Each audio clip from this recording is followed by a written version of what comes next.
Hey guys, welcome to Movies with Ari. I'm Ari and I'm so excited to review 2018's Tomb Raider. So let's get into it.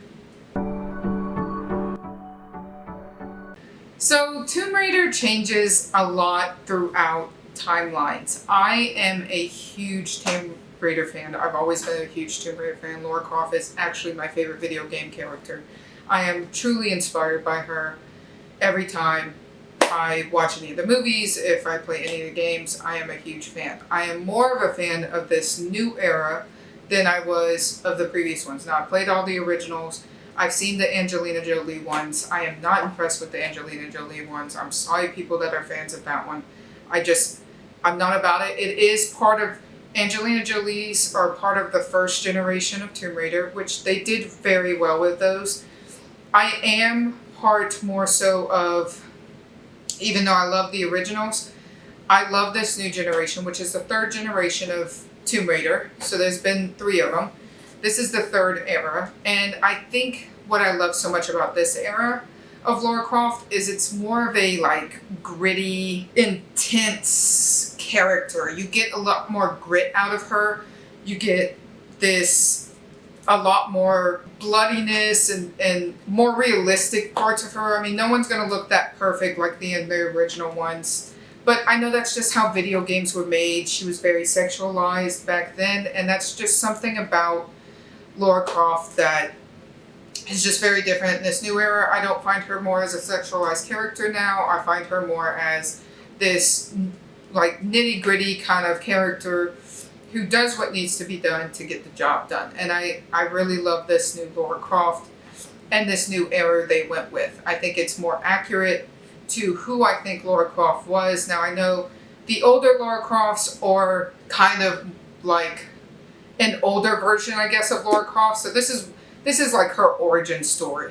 And the movie takes from the video game 2013's Tomb Raider, which again is part of that third era. And it's her origin story of how Lara Croft became Lara Croft. How do we get this badass archer and gunslinging Tomb Raider kind of person? Like it leads up to being who she is eventually. And I know Angelina Jolie's and the originals are like an older version of her, which is fine. And everyone, has their own opinion about which one they like. I just personally like these. Now, I do find these are more accurate to the 2013 game, like it was based off of. And in the 2013 game, it's about Lara Croft going to this island, Yamatai, which houses the Death Queen, Himiko. And the movie shows a little bit more of Lara prior to her becoming Lara Croft, before she became Tomb Raider. It shows who she was as a Croft daughter and how she didn't really want the inheritance. She kind of was a rebel. After her mom died, her dad went missing and is considered dead. All this stuff. It shows a little more of her backstory before we get her to Yamatai, or she ends up on the Endurance. So in the game, she starts off on the Endurance more so, where in the movie you kind of get a more backstory to who she was and what she was like prior to her being on the Endurance going to Yamatai, and before she was the Tomb Raider that she becomes, which I think is very neat. You get to kind of see that she is part of the Crofts. She has this inheritance waiting for her, but she wants nothing to do with it. She still thinks her dad's alive, which everyone thinks he's dead. It's been 7 years since he went missing. So it's just this big thing for her, and she struggles with who she is and where she belongs and what kind of Croft she wants to be. I think what's really cool, due to the game, we get to see her develop into becoming the Lara Croft that she becomes. And I think that's what I like so much about this movie, is it really does follow the same aspect. Now, there are differences, of course, but I think it's really neat seeing how she changes and she develops in the movie as well as she did in the game. Now, she learns about what her dad did and what he was really doing, and instead of burning all the research on the Himiko project like he had told her to, she ends up taking all the Himiko documents and recordings and all that and sets out to go to Yamatai on a ship of the Endurance, which was Lu Ren's dad's boat, but he now, the son, is taking her to Yamatai. So you also get to see her kind of like with memories of flashbacks. You get to see her learning how to shoot at a young age with a bow and arrow. And you're seeing this instead of her typical pistols, which is kind of nice because you get in that origin story where she was an archer before she ever got her pistols. And that's kind of how the game starts, because you start with your bow and arrow and then you eventually gain your pistols in the game, which I thought was really cool. They kept that same element of like this original Tomb Raider who she was, and that's what I always liked about Lara Croft, is she does archery, she did boxing, she did all these things. So for me, I felt it was very special that they kept all those elements. So for those who haven't played the game or haven't seen this movie, Himiko is the Japanese death queen that her father, Richard Croft, obsessed over. So this is what the story kind of revolves about, is learning about this ancient death queen. We also learn about Trinity. If you don't know who Trinity is, again, Trinity is within the games as well as the movies. So they kept all the characters like Vogel from the video game. He's in here, which is one of the bad guys. He's part of Trinity. And they kept Anna and all these typical characters from the video games and kept those elements. So Trinity is a military organization that sought control over the world and the fate of mankind through the use of ancient artifacts. So that's what they kind of do, which is they're just really not good people.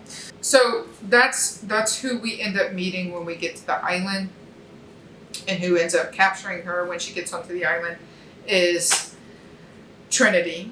And that's who you fight throughout the game. You're fighting Trinity. You fight through all three of them. You're fighting Trinity. I mean, you're fighting all these like other people too, but Trinity is always sorting out power and wanting to take over the world. And that's what Lara Croft is trying to stop, is this persistent evil. So at one point she gets stabbed when she had escaped from Trinity. She gets stabbed by a piece of wood or by a branch on the right side of her stomach, just like in the game, which I thought was a really cool element because I think it's really special that they kept that in.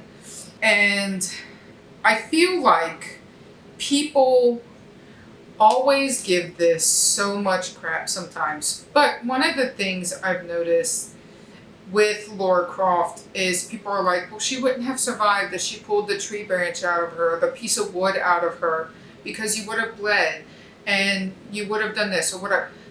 Look, one thing about Lara Croft, and I will say, when you're in that kind of situation, you're in a survival mode.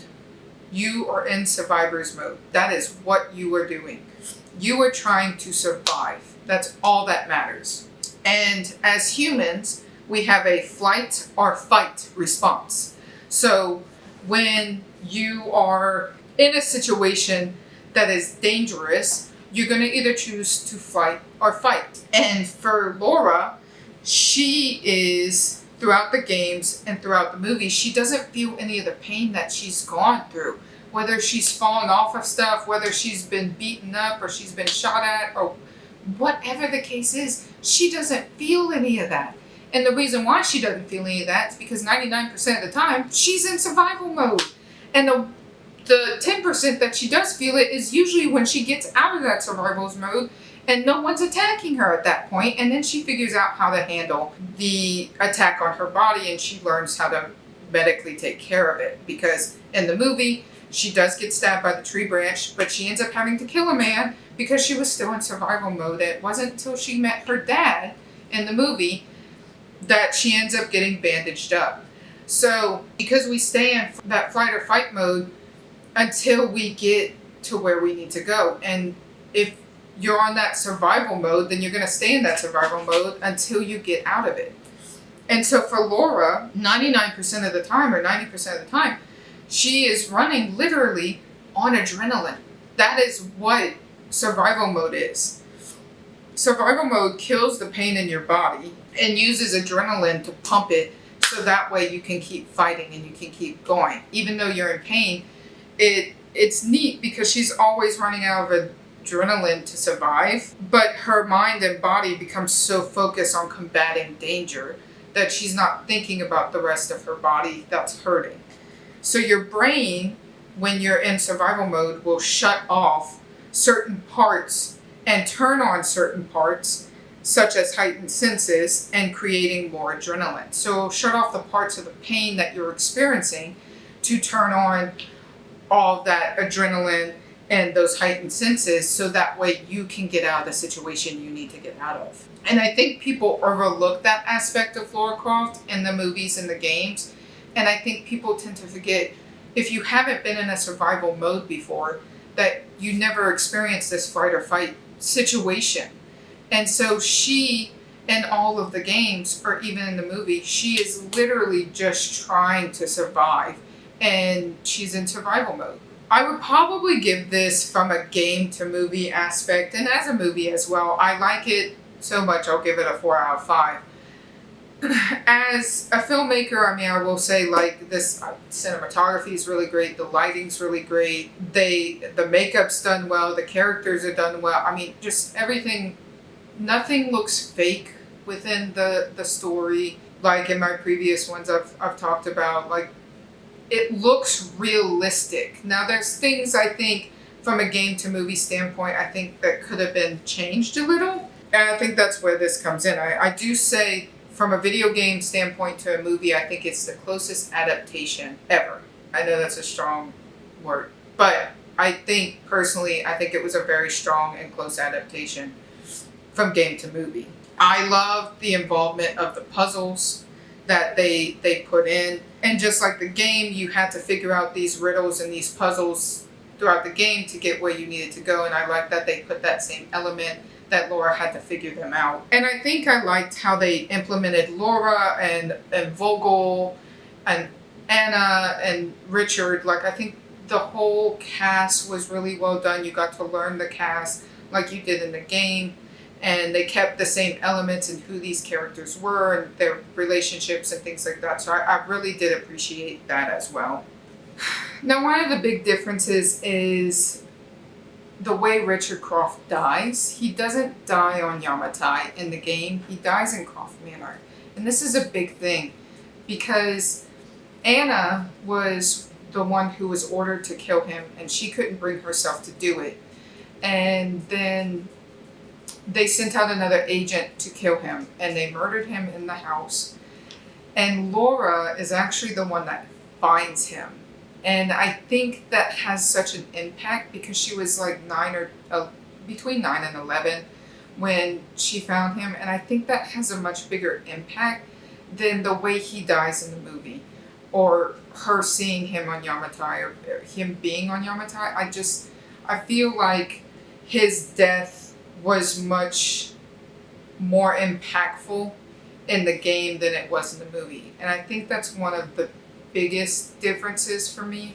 And I kind of wish they would have kept that same element as a development character for Laura. But I understand why and where they went with this direction and why he died on Yamatai versus dying in Croft Manor.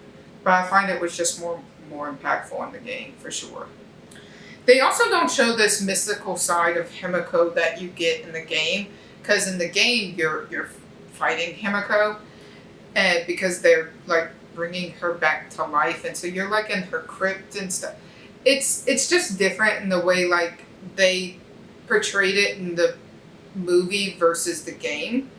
So you kind of had this whole aspect of who Himiko was, because Trinity was the villain, kind of was Himiko too, where in the movie Trinity was solely the villain, and Himiko sacrifices herself in the movie to protect her people because of this disease she harbored. So who she touched, she infected.